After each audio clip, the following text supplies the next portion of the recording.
Зялёны дуб – гэта самы невядомы антысавецкі, сялянскі, партызанскі рух у Беларусі, які на дух не пераносіў савецкую ўладу. Ды ўласна з ёй вёў збройнае змаганне з 1919 па 1930 гады. Ды ставіў за мэту усталявання незалежнай Беларускай рэспублікі.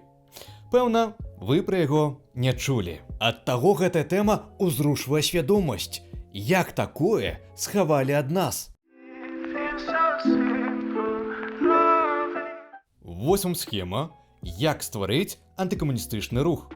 Спалучыце вайскоўцаў і працаўнікоў інтэлігенцыі.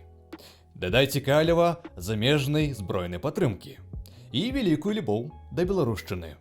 А гэтаксама злосць да савецкай улады. Не паўтарайце ў дамашніх умовах. Прыкладна такім чынам і выглядала антыкамуністычная паўстанцкая арганізацыя «Зялёны дуб», якая ад пачатку была проста моладзевай арганізацыяй, што з 1910 году займалася асветніцтвам ды культурніцкай дзейнасцю. Але ўсё змянілася ў 1919 годзе. Тады заходняя частка Беларусі была занятая польскімі войскамі. Гэта дала нагоду беларускім палітычным дзеячам паспадзявацца, што пры падтрымцы палякаў яны змогуць стварыць уласнае беларускае войска і ўрэшце вызваліць Беларусь з-пад бальшавіцкай улады. І нават атрымалася праз перамовы дамовіцца з польскім блокам на пастаўкі зброі. Улетку 1919 года «Зялёны дуб» распачаў сваю дзейнасць. Пра гэта беларусы даведаліся праз газеты «Звон» і «Беларусь», дзе мелі магчымасць прачытаць дзённік арміі «Зялёнага дуба», выдрукаваны іх штатным карэспандэнтам Вячеславам Адамовічам-малодшым. У маёй агутцы вы можете паслухаць некалькі ўрыўкаў з таго дзённіка ў тэлеграм-суполцы тутэйшы шляхціч. Шукайце спасылку ў апісанні пад відэа. Менавіта Вячеслав Адамовіч-малодшы, па мінушцы Дзяргач, стаўся адным са стваральнікаў паўстанцкай сялянскай арганізацыі «Зялёны дуб» і яго кіраўніком атаманам.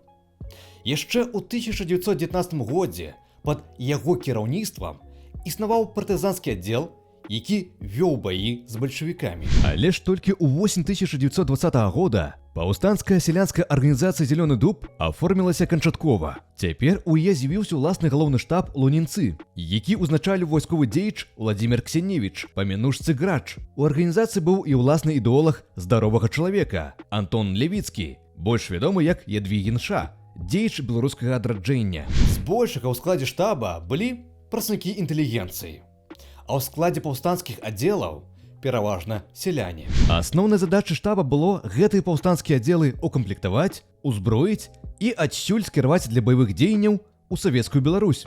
Штаб дзяліўся на 4 аддзела: аператыўны, агентурны, прапагандысцкі і дыпламатычны. Ён забяспечваў зеленадубцаў асабістымі дакументамі, прапускамі, пасведчаннямі на праезд для перамоваў з вайсковымі і палітычнымі працаўнікамі Польшчы, Францыі і Расіі.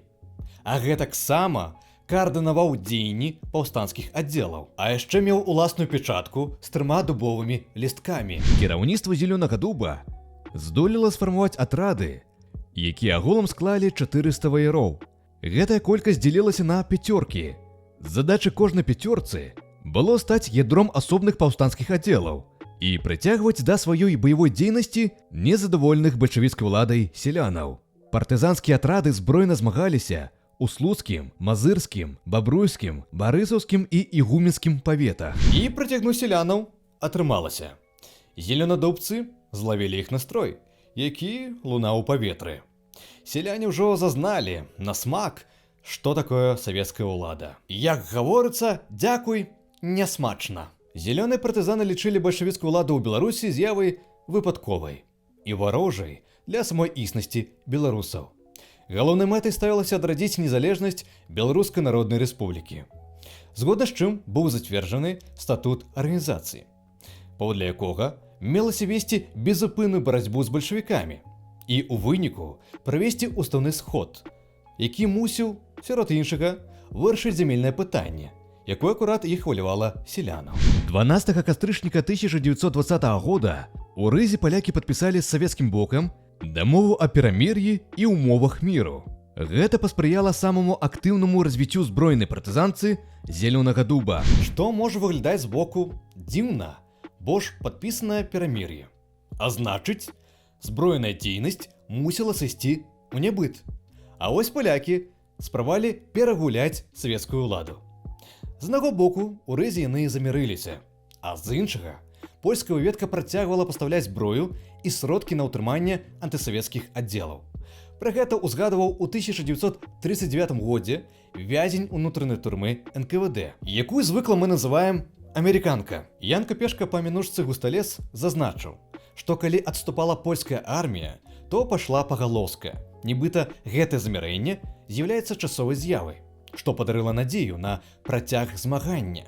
Бо на Палесе пачалі стварацца беларускія вайсковыя часткі пры падтрымцы польскага ўрада. А гэта значыць, што трэба рыхтавацца да далейшага бою з чырвонай арміяй. І ўзапраўды, 6 лістапада 1920 года 20-тысячнае войска, укамплектаванае польскім бокам, на чале з генералам Булак-Балаховічам, пачало актыўна прасоўвацца і ўрэшце заняло Мазыр, дзе генерал, неспадзявана для польскага ўрада, узнял бел-чырвона-белы сцяг ды выдаў шэраг загадаў, сярод якіх абвяшчаў сябе бацькам Беларускай Народнай Рэспублікі і аддаў загад зеленадубцам, аб'явіўшы, што прымае кіраўніцтва паўстанцкіх групаў Зелёнага дуба на сябе. Абяцае правесці ўстаўны сход ды змагацца поруч супраць камуністаў за вызваленне Беларусі. Збожка партызанскія камандзіры, сярод якіх былі і зеленадубскія, прызналі вяршэнства Булак-Балаховіча ды ўзмацнілі сваю дзейнасць. Але ж 16 лістапада савецкая армія пачала контрнаступленне і 20 лістапада захапіла Мазыр, пра што войска Булак-Балаховіча змушанае было адступіць на тэрыторыю Польшчы. Неўзабаве гэтаму выбухнула слуцкае паўстанне, да якога далучыліся і зеленадубцы, што ў асноўным займаліся пастаўкамі зброі слуцкім паўстанцам. У свой час зброю яны атрымалі ад польскага боку і ў прыватнасці ад аддзелу генерала Булак-Балаховіча. У Слуцак штаб Зелёнага дуба скіравалі 10 чалавек для наладжвання сувязяў. Паралельна з тым укамплектавалі паўстанцкія аддзелы па 20-25 чалавек і накіравалі ў Чучавічы, атуль на Сіняўку Семежава. Уласна сам атаман Вячеслав Адамович дзейнічаў на чале аддзелу колькасцю ў 60 ваяроў у раёне Мелкавічы-Старобін. Случакі здзейснілі немагчымае. Амаль цэлы месяц стрымлівалі савецкую армію. І ў гэта пэўны ўклад унеслі і зеленадубцы. У снежні 1920 года савецкія войскі захапілі Слуцак і задушылі слуцкае паўстанне. Зелёны дуб перанакіравалі свае сілы на збіранне і канцэнтрацыю. Падпісанне рыскай мірнай дамовы 18 кастрычніка 1921 года паспрыяла расчараванню беларускіх паўстанцаў у падтрымцы Польшчы.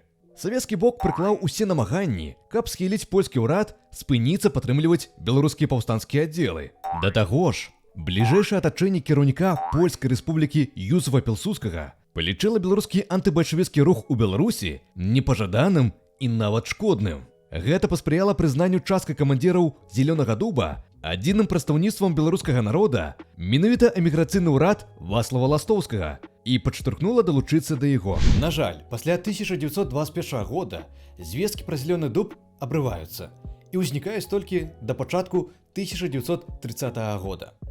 Такі велічэзны адценак часу застаецца недаследаваным і схаваным. Маю надзею, што ў будучыні такі стан рэчаў будзе выпраўлены. І гэта будзе добрай нагодай зрабіць працяг пра зеленадубскі антысавецкі супраціў. Ну а гэты выпуск дасылайце сваім сябрам і сяброўкам. Яшчэ пачуемся. Шчыра дзякуй за прагляд. Калі вам падабаюцца выпускі, то спадарства можа падтрымаць іх выхад або на Патрэоне, або па спонсарскай падпісцы на Ютубе.